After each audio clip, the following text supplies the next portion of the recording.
কবিতা সৎপাত্র, কবি সুকুমার রায়।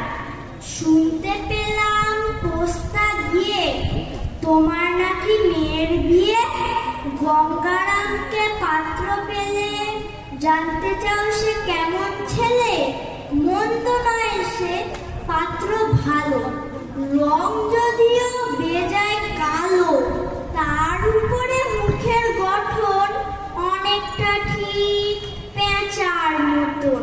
বিদ্যে বুদ্ধি বলছি মশাই, ধর্মী ছেলে রদ্ধ বসায়। 19টি বার ম্যাট্রিকে সে ঘায়েল হয়ে থামলো শেষে। বিষয়াশয় গরিব বেজায়, কষ্টে সৃষ্টে দিন চলে যায়।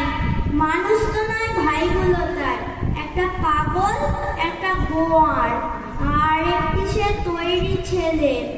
জাল করে নোট গেছেন জেলে, কনিষ্ঠটি তবলা বাজায়, যাত্রা দলে 5 টাকা পায়।